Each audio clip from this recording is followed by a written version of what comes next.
Good morning, class 10 students. Today with a new chapter that is यहाँ सामने है Nelson Mandela long walk to freedom और ये एक ऑटोबायोग्राफी है। खुद इस व्यक्ति ने नेल्सन मंडेला ने लिखा है। This is from first line. इसमें है क्या, सीधा पॉइंट पे आते हैं, चैप्टर को कवर अप करते हैं और देखते हैं what all points is here and what all notes I have prepared for you. पहली बात जो इंट्रोडक्शन है इस चैप्टर की वो है कि इस व्यक्ति का, नेल्सन मंडेला का पूरा नाम था Nelson Rolihlahla Mandela. He became president on 10th May 1994, South Africa का पहला ब्लैक प्रेसिडेंट। मीन्स इससे पहले जितने भी शासक रहे यानी कि एज अ प्रेसिडेंट सब व्हाइट पीपल थे। तो black president of south Africa on 10th May 1994, ये तब की घटना, ये चैप्टर उसी घटना को दर्शाते हुए प्रेजेंट किया गया है in this chapter. Nelson Mandela थे कौन, इनका परिचय क्या है? He is an anti-apartheid activist, lawyer and a former political prisoner. ये रंग भेद यानी कि अश्वेतों पर जो होने वाला अत्याचार था, apartheid का जो एक्टिविटीज चलाए जा रहे थे साउथ अफ्रीका में, उसके विरोधी थे, एक लॉयर थे और एक पॉलिटिकल प्रिजनर भी थे। चूंकि इन्होंने विरोध किया था श्वेतों का यानी कि व्हाइट पीपल का ब्लैक के खिलाफ में शोषण अत्याचार का, तो एक पॉलिटिकल पार्टी भी एस्टैब्लिशमेंट की इन्होंने और जिसका नतीजा कि पॉलिटिकल प्रिजनर भी ये बने। इनके पार्टी का नाम था अफ्रीकन नेशनल कांग्रेस, जिसको ANC भी कहा जाता है in short form. He was addressing the audience. ये जो घटना, ये जो आप ऑटोबायोग्राफी आज पढ़ने जा रहे हैं, वो उस घटना को दर्शाता है जब ये जो जनता की ऑडियंस थी उसको एड्रेस कर रहे थे, when he was to take the oath of president। इनकी बिटिया, इनकी बेटी ज़ेनानी also accompanied, ये भी उस जगह मौजूद थी, इनकी बेटी। He talked about two national anthem।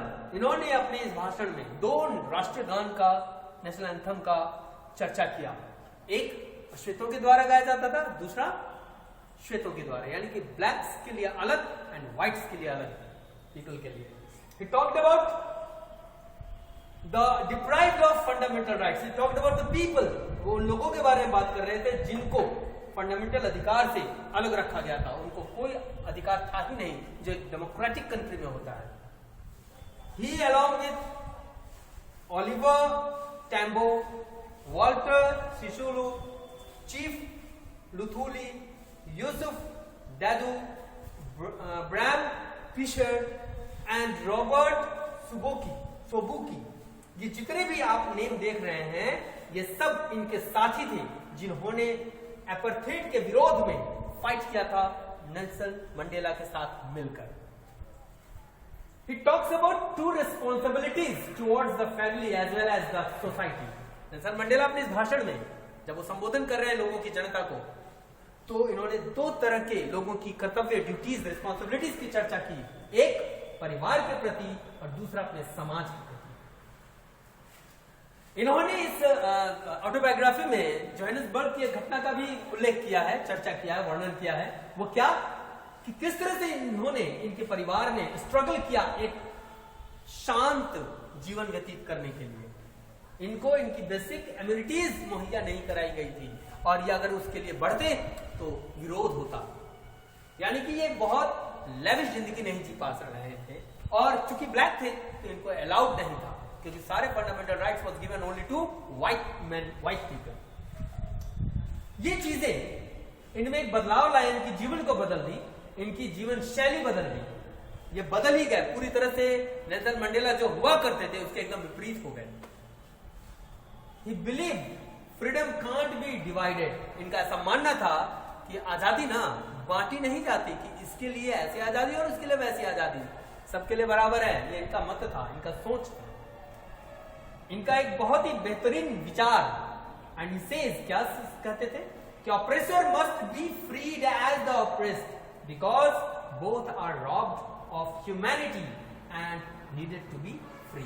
इनका यह मत था कि जितने भी पीड़क यानी कि दुष्ट, दूसरों को बेमतलब का कष्ट देने वाले क्रूर लोग जितने भी हैं, उनको भी उतने ही उत्पीड़ित लोगों का, जिनके ऊपर ये शोषण किया जा रहा है, अगर उत्पीड़ितों को आजादी दिलानी है तो उससे ज्यादा जरूरी, कहीं जरूरी है उत्पीड़क को भी आजादी दिलाने का, यानी कि oppressor should be freed as well as oppressed, यानी शोषित के साथ साथ शोषण करने वाले को भी आजादी मिलनी चाहिए। अब उनका ऐसा मत क्यों था? वो इसलिए था कि उनका मानना था कि चलिए आप किसी को उत्पीड़ित करते हैं, कष्ट देते हैं, पाबंदियों में जकड़ के कैद में शोषित करते हैं, तो चलिए आप उनकी इंसानियत, उनका इंसान के रूप में जन्म लेने के विरोध में आप काम करते हैं। लेकिन ये करने वाला व्यक्ति जो ऐसा कर रहा है वो भी तो इंसानियत भूल गया ना, उसके मस्तिष्क में इंसानियत की भाव नहीं रह गई ना, वो क्रूर बन चुका है।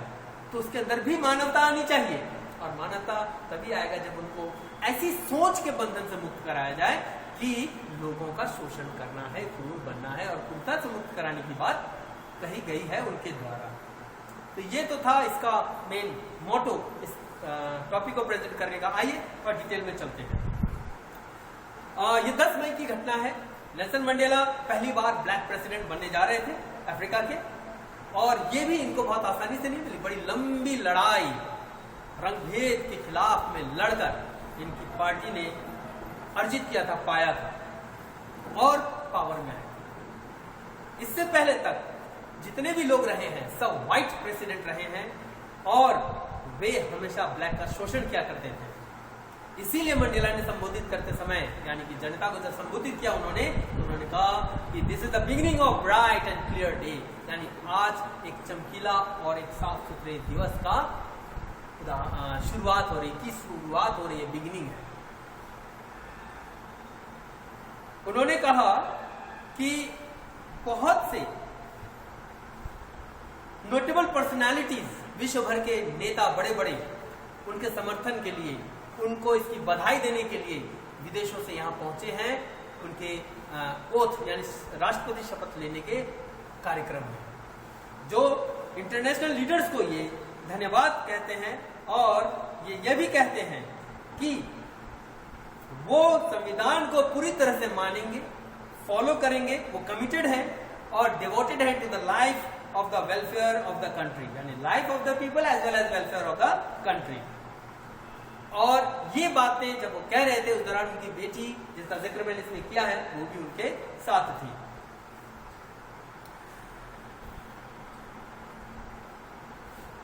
इनका ऐसा कहना था कि पहले के जो शासक थे यानी रूलर्स थे, वे are discriminatory and he will stand against it. वो हमेशा भेद किया करते थे लोगों के बीच, और डिस्क्रिमिनेशन आप समझ रहे हो, कास्ट, क्रीड, बहुत सारे डिस्क्रिमिनेशन है जो हिस्ट्री सेक्शन में आप पढ़ते होंगे, ज्योग्राफी सेक्शन में, या फिर हिस्ट्री ज्योग्राफी मारोगोली साइड एसएसटी में आप पढ़ते होंगे कास्ट, क्रीड और इस सब के बारे में, कि कैसे इतिहास ने भी दिखाया कि जाति प्रथा पर दिक्कतें हुई देश में, किस तरह से हमने पार्टीज बने, चुनाव लड़ा गया, उसके बावजूद भी ऐसी समस्याएं हुई। तो उतना में हम नहीं जाएंगे। जो अफ्रीका का मसला था, बहुत हद तक इंडिया का भी कुछ ऐसा ही मसला था उस जमाने में। Because of apartheid, south Africa lost international relationship and he and his party will make healthy democratic relation. ये उस दिन शपथ लेते हैं, कहते हैं, लोगों को आश्वस्त करते हैं, यानी कि कॉन्फिडेंस में लेते हैं कि वो और उनकी पार्टी, जिसका नाम ANC यानी अफ्रीकन नेशनल कांग्रेस, ये इस देश से यानी अफ्रीका से बाकी देशों का एक अच्छा संबंध स्थापित करेंगे और एक गणतांत्रिक संबंध दूसरे राष्ट्रों से बनाएंगे। ये सभी लोगों का धन्यवाद करते हैं जो इस ओकेशन पर 10 तारीख के मई को 1944 को इनके शपथ ग्रहण समारोह में जो उपस्थित हुए, उनको ये धन्यवाद कहते हैं। आफ्टर एड्रेसिंग द ऑडियंस, जब ऑडियंस को सारी बातों से संबोधित करते हैं, आश्वस्त करते हैं, कमिट करते हैं कि इस देश में न रंग भेद रहेगी, न जाति पाति का कोई भेद रहेगा, न धर्म का भेद रहेगा, और जब ये आश्वस्त करके अपने भाषण को समाप्ति की ओर जब ले जा रहे होते हैं, तो उसी दौरान स्काई में बहुत शानदार दृश्य नजारा देखने को मिलता है। और वो क्या कि अफ्रीकन फ्लैग के कलर्स फाइटर जेट्स के द्वारा दर्शाया गया है, यानी कि बनाया जाता है, जो कि आप देखते होंगे अक्सर 26 जनवरी 15 अगस्त हमारे देश में भी होता है। तो कुछ ऐसा जब बड़ा कार्यक्रम हो, कुछ बदलाव आ रहे हो देश में, तो उसको दर्शाने के लिए सैनिक पावर का भी प्रदर्शन होना जरूरी है। तो इस तरह से अफ्रीका में भी सैनिक शक्ति का प्रदर्शन कराया गया, हेलीकॉप्टर्स और जेट्स को उड़ाया गया, और तिरंगा जो उनका अपना फ्लैग था, अफ्रीकन फ्लैग, उसको अलग अलग रंगों के धुएं से आसमान में उसकी चित्र बनाई गई। इसके साथ साथ वो एक और जिक्र करते हैं, जब ये होता है तो ऑथर यानी नेल्सन मंडेला एक और बात को याद करते हैं कि किस तरह से उनके देश में दो राष्ट्रगान, नेशनल एंथम हुआ करते थे, एक for the whites and other for the blacks. और आज वो दिन था जब ब्लैक्स वाले नेशनल एंथम का गायन हो रहा था। नेल्सन मंडेला सोचते हैं कि चलो आज तो इन लोगों ने इसको कभी सुना नहीं, जाना नहीं, इनके शब्द को नहीं समझते, लेकिन एक समय आएगा, उनको विश्वास थी कि लोग इसके वर्डिंग्स के अर्थ को समझेंगे और एक दिन इनको यह नेशनल एंथम भी याद हो जाएगा। और ये न जानने का, न याद रखने का उसका कारण था कि ब्लैक्स के किए हुए किसी काम की सराहना न होना, उनको घृणा की नजर से देखना, और यही तो था अफ्रीका की सबसे बड़ी समस्या। He remembered the days of the past, the system of apartheid, inequality, inferior treatment to dark-skinned people. इनको वो बातें याद आती हैं कि किस तरह से लोगों को अफ्रीका में स्ट्रगल करना पड़ा था apartheid के प्रथा से, मतलब कि एक सिस्टम ऐसा बनाया गया था जिसमें कि रंग भेद किया जाता था। ब्लैक्स को कोई रिस्पेक्ट नहीं थी साउथ अफ्रीका में, उनको गुलाम की नजर से देखा जाता था, और बराबरी का तो कोई मत ही नहीं था, सोच ही नहीं था कि उनको बराबरी में रखा जाए, और उनको बहुत ही इंफीरियर यानी कि एकदम नीचता को मतलब कि को जैसे नीचता की ओर जाने वाले लोगों के रूप में देखा जाता था कि सबसे नीच प्राणी या नीच लोग। और पूरे अफ्रीका में एक ऐसा वातावरण बन गया था कि पूरी तरह से क्रूरता, क्रुएलिटी, इनजस्टिस, अन्याय का माहौल बन गया। इनको इस स्थिति तक आने में नेल्सन मंडेला और उनके जो और भी सपोर्टर लोग थे, जो apartheid के विरोधी थे, जो सबको बराबर का अधिकार, बराबर की आजादी, बराबर की सोच, बराबर की जीवन जीने की शैली यानी फंडामेंटल राइट्स का अधिकार दिलाने में जिन लोगों ने योगदान दिया, इतनी आसानी से नहीं मिली इन्हें।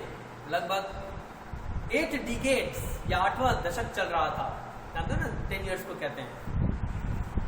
ये पूरा का पूरा सिस्टम बदलने में इनको 8 डिकेड्स लग गए। और जिस तरह से उनके सिस्टम में, यानी किसके सिस्टम में, apartheid सिस्टम में, जिस तरह से इन्होंने झेला था, क्या क्या चीजें झेली थी, कलर का भेद, कास्ट का भेद, जेंडर, एज, सारा भेद इन्होंने झेला था। और लेकिन इसको पार पाने के लिए, और आज यानी कि आज में 10 मई 1994 को उस समय पर आने के लिए इनको 8 दशक का वक्त लग गया था, और कईयों ने तो अपनी जिंदगी न्यौछावर कर दी थी, जो उस दिन नेल्सन मंडेला के शपथ ग्रहण समारोह में मौजूद नहीं थे। लेकिन उन लोगों को जिन्होंने बलिदान दिया था, लोगों को आजादी दिलाने में, किन लोगों को, ब्लैक्स को, उनको भी नेल्सन मंडेला ने याद किया। He mentions that the hard time and its negative impacts expose strong and courageous men. बहुत अच्छी बात इन्होंने कही। कठिन वक्त और दुख की घड़ी जब आती है तो मानव निखर कर आता है।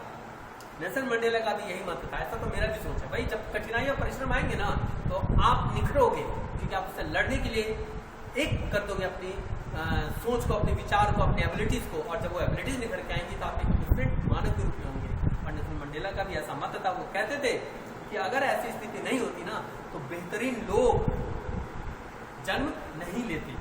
तो एक तरह से उस नेगेटिविटी में भी इन्होंने पॉजिटिविटी खोजी, क्योंकि उनके समर्थन में बहुत सारे लोगों की लिस्ट हो गई थी। अरे तो कुछ गिने चुने लोग हैं, और भी कई लोग थे जिनका नाम इतिहास में दर्ज होगा, लेकिन ये हाईलाइटेड थी। ये सब के सब ग्रेट नेशनलिस्ट थे। इससे इनका एक स्टेटमेंट है कि करेज यानी हिम्मत का मतलब एब्सेंट ऑफ फियर नहीं होता, but ability to overcome fear. यह बहुत ही खूबसूरत स्टेटमेंट है, आप स्टूडेंट लाइफ में भी ये होना चाहिए। डर का ये मतलब नहीं होता, डर कहने का मतलब कि करेज यानी हिम्मत का ये मतलब नहीं होता कि आप डरते नहीं, यानी न डरना ही हिम्मत हो, शक्ति हो, ताकत हो, नहीं जी, ऐसा नहीं है। बल्कि करेज का मतलब होता है, करेज यानी कि हिम्मत, शक्ति, ताकत, जज्बा। इसका अर्थ होता है कि आप डर को पार करो, यानी कि डर के आगे जीत है अगर आपके अंदर करेज है। तो ये बातें ये मानते थे और वही डर पे ओवरकम करने के लिए इन्होंने अपनी करेज यानी कि अपनी हिम्मत को बढ़ाया और डर के परे होकर, पार होकर इन्होंने लोगों को एक समय में यानी कि इस वर्ष में आजादी आखिर दिला ही दी। बहुत सारे एपार्थाइड नॉनसेंस नियमों से। He says, if hatred is taught to the people, then they can be taught love and brotherhood। एक और शानदार बात नेल्सन मंडेला ने कही कि अगर किसी व्यक्ति को घृणा, नफरत करने की पाठ पढ़ाई जा सकती है तो उतना ही बराबरी में किसी को प्यार, भाईचारे का पाठ भी पढ़ाया जा सकता है। कहने का मतलब मानव अगर नकारात्मक सीख सकता है तो सकारात्मक भी सीख सकता है। ये अलग बात है, नकारात्मक को जल्दी पनपते हैं, सकारात्मक में वक्त लगता है, जैसे कि नेल्सन मंडेला को लगा 8 डिकेड्स, लेकिन फिर भी हिम्मत नहीं हारा और आखिरकार जीत हुई उनकी और उनकी पार्टी की। He believes that goodness in human can be suppressed but never eliminated। उनका ऐसा मत था कि किसी भी इंसान में अच्छाइयों को दबाया जा सकता है। ठीक है, किसी की अच्छाई है, अच्छा व्यक्ति है और उसको शोषण कर रहा है, उसको दबाया जा रहा है, लेकिन समाप्त नहीं कर सकते। किसी व्यक्ति की अच्छाई को खत्म, समाप्त, एंड एलिमिनेट नहीं किया जा सकता। मौका मिलेगा ना तो चिंगारी बन के आग भी लगा सकते हैं। तो अच्छाइयों से ही जीत होती है। गांधी जी की भी वही पॉलिसी थी। According to the author, every human has its responsibility towards the family as well as the society, but it was not possible in South Africa। Mandela का सोच बहुत, अभी तक आपने जितनी बातें देखी उनकी सोच को उजागर करता है कि व्यक्ति वाकई में एक बहुत ही होशियार, समझदार और प्रॉपर व्यक्ति थे जिन्होंने फाइट किया अफ्रीका में एपार्थाइड पॉलिसी, एपार्थाइड सिस्टम को दूर करने के लिए। तो इनका ऐसा मत था कि इंसान को कुछ ऐसी जवाबदेहियां हैं जो उसको निभानी चाहिए और वो 2 तरह की जवाबदेहियों की इस टॉपिक पर चर्चा करते हैं।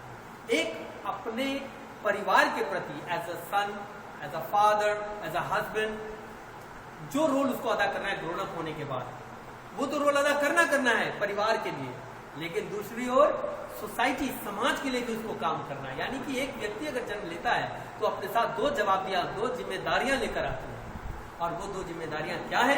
एक परिवार के प्रति और एक अपने समाज के प्रति। और सीधी सी बात है, समाज अगर उन्नतिशील है तो आपका परिवार भी उन्नतिशील है। ठीक उसी तरह से अगर आप परिवार को उन्नतिशील बनाते हैं तो ढेर सारे परिवार उन्नतिशील हो जाते हैं ना, तो समाज ऑटोमेटिक उन्नतिशील हो जाता है। और यही सोच के व्यक्ति थे नेल्सन मंडेला। लेकिन वो जानते थे कि अफ्रीका में, साउथ अफ्रीका का जो माहौल था, जो स्थिति थी गोरों के शासन के दौरान, ऐसा मुमकिन नहीं था। लेकिन फिर भी इन्होंने छोड़ा नहीं, डिटरमाइंड थे। और आखिर में जो हम जान रहे हैं, देख रहे हैं, इसी तारीख को इन्होंने प्रूफ कर दिया कि there is will everything can be achieved. Mandela realise that he has not fulfilled, और ये भी सोचते हैं, मानते हैं कि इन्होंने अपने ड्यूटीज को पूरा नहीं किया। किसके प्रति? परिवार के प्रति, क्योंकि समाज की तरफ डिवोटेड हो गए। और फिर ये सोचते हैं कि अगर समाज को छोड़े, परिवार के प्रति डिवोटी हो जाए तो ये भी मुमकिन नहीं था इनके लिए। ये अपने आप को ग्लानि में रखते हैं, दुख में रखते हैं और फील करते हैं कि yes, he was not obeying and fulfilling his duties towards his family, क्योंकि ये परिवार को ताक पे रख सकते हैं लेकिन समाज को नहीं। ऐसी विचार के लोग। फिर उसके बाद ये बताते हैं कि जब इनका बचपन जो था, बचपन के बारे में जिक्र करते हैं कि बचपन में ये भी एक आम बच्चे की तरह थे। ये भी पिता का कहना मानते थे, रूल्स रेगुलेशंस फॉलो करते थे। जिस ट्राइब से, जिस जाति से ये आते थे, वहाँ के नियमों को, वहाँ के कस्टम्स को ये मानते थे। लेकिन धीरे धीरे जब बड़े हुए तो गोरे लोगों का काले लोगों पर शोषण को देखते देखते जब ये मैच्योर हुए, इनको लगा कि ये तो प्रॉपर ट्रैक पर इनका देश नहीं है। देश 2 फुट में बटा हुआ है, ब्लैक्स एंड व्हाइट्स ब्लैक्स को क्या समझ रहा है ना, जानवरों से भी बदतर। तो ये चीजें इन्हें हर्ट किया, इनके हृदय में प्रवेश कर गया और तब इन्होंने माइंड मेकअप किया कि देश को इस परेशानी से आजाद दिलाना ही है और इन्होंने दृढ़ निश्चय किया। और तब जाकर इन्होंने एक जिक्र किया, जिस जिक्र से यह पता चलता है कि ये भी आहत हुए इन्होंने सिर्फ लोगों को आहत हुए नहीं देखा, ये खुद भी आहत हुए। और कैसे हुए? जब एक जोहानिसबर्ग की घटना है कि ये और इनका परिवार बहुत स्ट्रगल कर रहे थे, जो मैंने यहाँ लिख दिया है, बहुत स्ट्रगल कर रहे थे एक पीसफुल, एक सामान्य, एक शांत जिंदगी जीने के लिए। क्योंकि जब ये कोई बेसिक कम्युनिटी, शादी ब्याह, कोई फंक्शन, कोई कार्यक्रम करने को होते तो इन पर पाबंदियां लगा दी जाती, क्योंकि ये अधिकार अफ्रीका में, साउथ अफ्रीका में उस दौरान नहीं थी। तो इस बात से ये भी महसूस कर चुके थे कि वाकई में हम कालों का, यानी कि अकॉर्डिंग टू नेल्सन मंडेला, इस देश में जीना दुभर हो जाएगा अगर यही स्थिति बनी रहेगी। उसके बाद मंडेला ज्वाइंड एएनसी।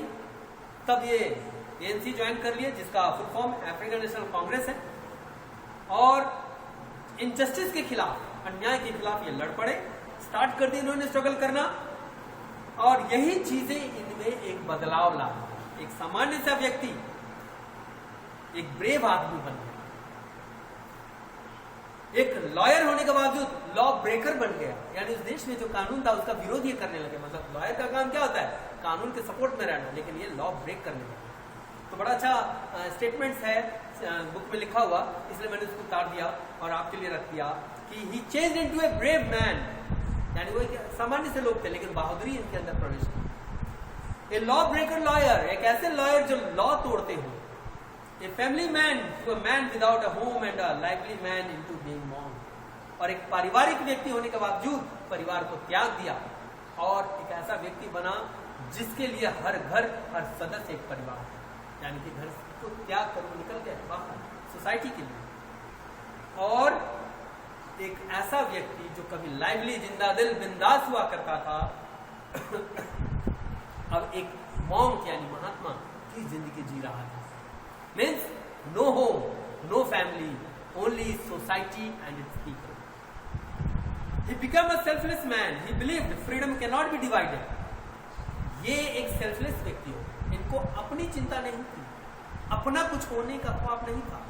ये सिर्फ चाहते थे कि आजादी प्राप्त की जाए और इनका मत था कि आजादी बांटी नहीं जा सकती, तो सबको बराबर है। इस राष्ट्र में, इस देश में भी सब जन्मे हैं तो ऑल आर इक्वल, किसी को ज्यादा, किसी को कम, कानूनी या किसी भी प्रकार का अधिकार नहीं मिल सकता, सबको बराबर का अधिकार। Any one of his people chained means all were chained and was chained and he was chained। उनका ऐसा मत था कि किसी भी इस देश के, यानी साउथ अफ्रीका में, किसी भी काले को अगर बांध दिया गया है जंजीरों से और कैद में रखा गया है तो फिर पूरी काले समाज को, और स्वयं नेल्सन मंडेला खुद को फील करते थे कि मुझे भी इसी सजा से गुजरना पड़ रहा है, ये भाव इनके अंदर हो गया था। He says that oppressor must be forced, freed as the oppressed। यही मत था उनका कि पीड़क को भी आजादी दिलाओ जिस तरह से पीड़ित को आजादी दिलाने की आवश्यकता है, यानी जो शोषण करता है उसको भी आजादी मिलनी चाहिए। मस्तिष्क, इंसानियत जो खत्म हो गई है ना, क्रूरता जो आ गई ना, क्रूरता से आजादी, कि वो भी एक इंसान बने, क्योंकि इंसान है लेकिन उसने अपने आप को ढाल लिया है किसी दूसरे रूप में। तो जानवर बनने की आवश्यकता नहीं है, कम बैक टू मानव, ह्यूमैनिटी सीखिए। जिस तरह से एक ऑप्रेस्ड को मानवता छीन ली जाती है, तो वो भी अपने मस्तिष्क से मानवता को खत्म कर चुके हैं, इसलिए दोनों को आजादी मिलनी चाहिए, ऐसा इनका मत था।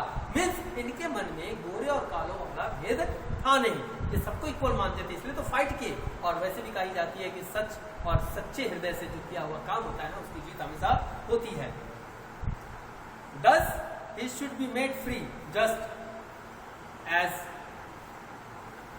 he is free। यानी कि वो ऐसा मानते हैं कि जिस तरह से मैं फ्री हूं उसी तरह से गोरों को भी फ्री होना चाहिए। एक घटना और जिक्र करते हैं कि इनके मन में चिंगारी क्यों आई कि ऐसा पॉसिबल है, देश को आजादी दिला सकते हैं एपरेथाइड सिस्टम से, रंग भेद नीति से। कैसे? जब ये जेल में थे, कैद में थे, तो देखते थे कि इनके ऊपर बहुत क्रूरता, ऐसे काले लोगों पर बहुत क्रूरता होती थी, लेकिन कुछ एक ऐसे सिपाही थे गोरे में जो थोड़ा सा मानवता रखते थे, वो बचाकर, नजर छुपाकर किसी की सहायता कर देते थे ब्लैक्स को। तो ये चीजें जो ये ऑब्जर्व करते थे, इनके मन में था कि अगर एक दो के अंदर ऐसा है तो सबके पास होगा, सिर्फ डर और भय से वो दबी हुई निकल के नहीं आ रही है। यही तो जोश, यही जज्बा और यही विचार, यही नजर इनको एक आंदोलनकारी व्यक्ति बना दिया और इन्होंने बदलाव ला दिया। इस तरह से चैप्टर को हम खत्म करते हैं और फिनिश करते हैं नेल्सन मंडेला के इस चैप्टर को कि उन्होंने किस तरह से एक विचार रखा है। और ये विचार मेरे मत से एक बहुत ही पॉजिटिव थॉट है कि वाकई में इंसान अगर डेडिकेशन, इंसान अगर समर्पण भाव और इंसान को कहीं एक पॉजिटिव झलक हल्की सी भी नजर आती है तो अगर वो भिड़ जाए उसे पूर्ण कराने में तो पूर्ण हो सकता है, बशर्ते कि देश, समाज, लोग, नागरिक का साथ होना चाहिए। क्योंकि ये सच्चाई है, देश तभी है जब यहाँ के नागरिक है। एक राष्ट्र को वहाँ के नागरिक बनाते हैं, राष्ट्र स्वयं नहीं बनता। हमारे देश का भी वही हाल था। अगर थोड़ी सी एक दो लाइनें बताऊं तो बहुत शासकों ने शासन किया, अंग्रेजों ने 200 वर्ष शासन किए, लेकिन उसके बावजूद जब हम आज़ादी पाए तो हम कहाँ जमीन के लोग, आज आसमान पे हैं और हम विश्व में बहुत पावरफुल कंट्रीज के साथ पैरेलल है। तो ये कैसे हुआ? अपने आप होना होता है।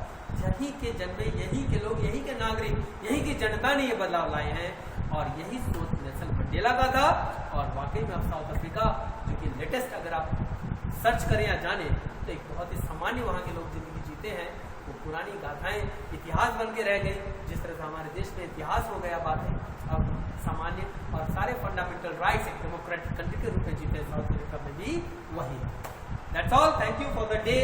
और आज आपका नेल्सन मंडेला फर्स्ट पैक का चैप्टर फिनिश करता हूँ। और please students note this down और मेरे लेक्चर्स को सुन लीजिएगा। It will be beneficial for you to answer objective questions. हाँ, दूसरी बात खत्म करने से पहले एक लाइन और, आज आपको स्नैप मिलेगा क्लास 10 क्वेश्चंस का, वो भी चैप्टर आपका है शायद fire and ice, Robert Frost का। इस पर मैं आपको 10 ऑब्जेक्टिव क्वेश्चंस आज दे दूंगा स्नैप लेकर, आप प्लीज उसको सॉल्व करेंगे और पोस्ट कर देंगे, ठीक है?